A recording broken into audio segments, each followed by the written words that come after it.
Aí você fala, eu até anotei, cara, porque você falou isso para Ana Campagnolo, falou, Ana, aqui a gente tem que se pautar pela verdade, você é cristã, né? A gente tem que se pautar pela verdade. E aí ela fala, mas agora, cara, agora não. Rapaz, Agora... ela relativizou no programa, eu fiquei muito triste por ela. Sim. Isso é uma outra coisa, Arthur, eu não busco hypar, o programa é ao vivo. De novo, eu busco coerência, mas eu fico triste pela própria pessoa.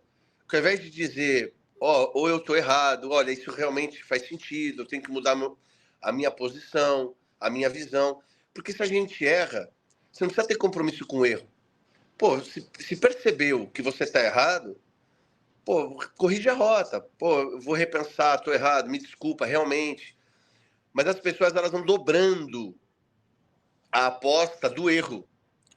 Ela chegou ao ponto de relativizar, rapaz, Deus. Porque eu acho que eu consegui fazer um paralelo. Eu acho que ela não estava preparada na hora que ela fala da política. E eu cito Moisés e o faraó. Vamos falar de política, então, em relativização. Moisés, ele recebeu uma ordem de Deus. Então, ou seja, é o que é. É uma máxima. Pronto. E ele vai diante de faraó, que é um político, pô. Ali é uma negociação política.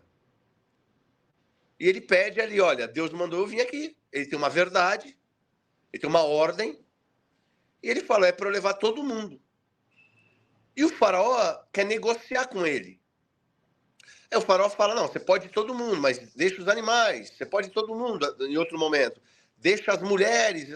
E vai indo. E Moisés, ele não aceita negociar a verdade. Ele não aceita. Mesmo pagando o preço de que, porra, o povo cada vez mais era subjugado, cada vez mais escravizado, cada vez mais vilipendiado, em decorrência do seu posicionamento em favor da verdade. Ela chegou ao ponto de dizer, não, mas você acha certo matar os primogênitos do Egito? Falo, cara, você está perguntando se Deus errou, acertou? E para tentar justificar e dobrando as coisas, fugindo da própria resposta. Então, é complicado. O que eu torço é que para a audiência, para quem assiste o programa e ouve, para que a pessoa ela reflita e crie um senso crítico, para que as paixões diminuam e ela olhe com bom senso quem é quem dentro dessa realidade que ela está inserida. A militância normalmente é mais cega. Normalmente. Mas, por exemplo, no final do programa da Ana, vários comentários. Porra, me decepcionei. Caramba, não esperava isso dela. Então, o objetivo daqui não é a busca da verdade. Então, eu fico feliz porque eu acho que algumas coisas estão sendo reveladas e cada vez mais serão reveladas. Porque o grupo, agora sendo bem direto, o grupo mais aguerrido, mais militante, ligado à família Bolsonaro, que é o pessoal da América, esses estão com medo, eu estou te falando com medo, é medo mesmo, de aparecer aqui e falar comigo. Eles estão fugindo. O pessoal que me escrevia e me respondia quando eu trocava uma ideia, já não me respondem mais, porque é isso, porque sabe da própria contradição que vive. E aí tá ficando ruim para eles, no meu ponto de vista, porque eles não querem gravar, mas eu tenho gravado com aquelas pessoas que têm um pouco mais de equilíbrio, e toda essa insensatez que eles acabam promovendo está sendo exposta.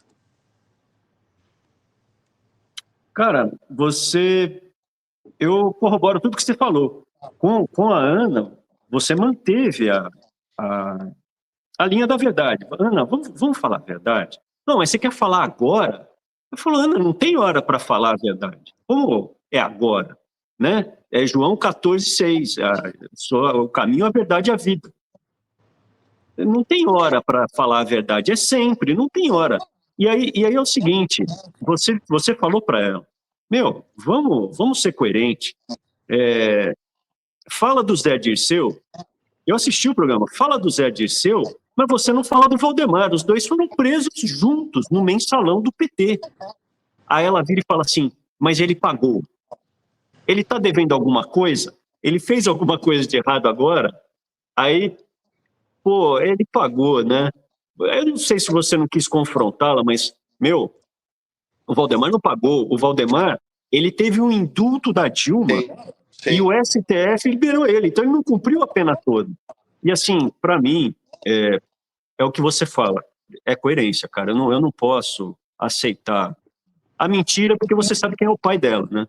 Eu não posso aceitar. Porque vai de uma mentira para outra, vai deixando. Não, vai deixando, vai deixando. E você tem um monte de exemplos, cara. Eu não quero. Mas Deus matou os primogênitos. O que é isso? Então você vai dizer o quê? Os amalequitas, Sodoma e Gomorra, Moabitas, Amonitas, Amalequitas, Sodomitas, Gomorreus. Deus estava errado nessa, Ana. A Ana tem cabimento, falar. no menor cabimento. A questão do Valdemar, do Valdemar que você citou rapidamente, é porque o que eu te falo? De fato, por mais que ele tenha recebido o indulto, e aí eu não vou... Isso é uma coisa que é uma característica minha, o Arthur. Juridicamente, ele está inocentado. Juridicamente, não há nada hoje contra ele. Mas o que eu trato aqui? Quando eu falo do Zé Dirceu, também. Ele foi, enfim, indultado, né? Recebeu o indulto, não há nada contra ele. Mas eu pergunto assim, o que você acha? Aí você vê a pessoa dizendo, é absurdo, eu não concordo.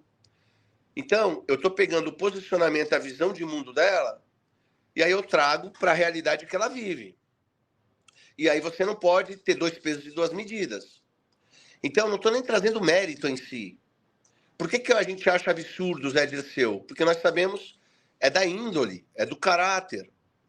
E aí eu estou trazendo e questionando exatamente sobre índole, caráter ou visão de mundo do presidente do partido dela. Não é nem uma questão se o cara tem processo pregresso, que ele foi indultado ou não. A questão é hoje. E aí as pessoas vociferam contra um lado, mas fecham os olhos para a sujeira dentro da própria casa. É aqui que eu entro. Exato. Aqui que eu entro. Então é igual quando eu cito do Flávio Bolsonaro.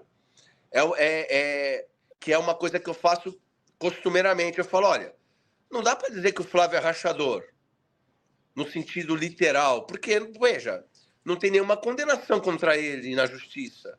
Seria leviano da minha parte dizer ele é. Não há uma condenação. Há toda, obviamente, uma suspeita.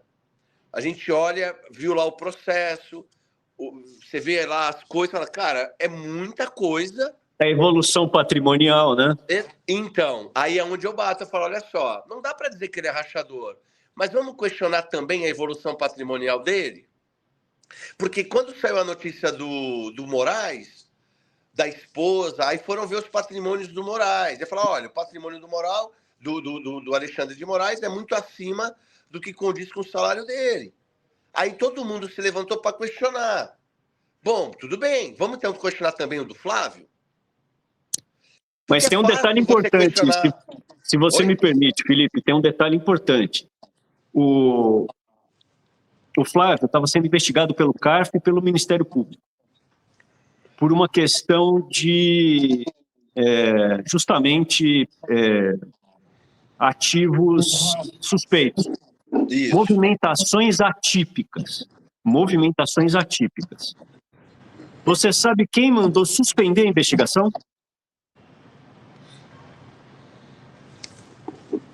Ou foi o Gilmar, não foi? Gilmar Mendes, exatamente. Gilmar Mendes, cara. Então, mas ele nunca foi condenado, mas foi o CARF, que é o órgão responsável por verificar inteligência financeira, movimentações financeiras suspeitas, atípicas, graves, e, não pode investigar, vocês não podem nem investigar. Como que você condena alguém sem poder investigar? Existe uma questão da pessoa ser inocente e ela não Sim. poder ser imputada um crime. Então, ó, sei lá, o cara comete um crime, aí mata alguém, aí prescreve, pela passagem do tempo prescreve, não é que ela ficou inocente, ela não pôde ser punida, né? A questão de ser inocente tem que provar que o cara não tinha nada a ver e tal. Isso juridicamente, né? Que é o caso do Lula, no final das contas. Porque não Então, é o mesmo argumento dos Petralhas, né, meu? O pessoal vai falar assim, não, mas o Lula não teve condenação depois, ou foi descondenado, ou foi... É o mesmo argumento. Não, ele o processo não tem... não pode nem voltar porque prescreveu. E o processo do Lula andou por uma questão de momento histórico. Porque senão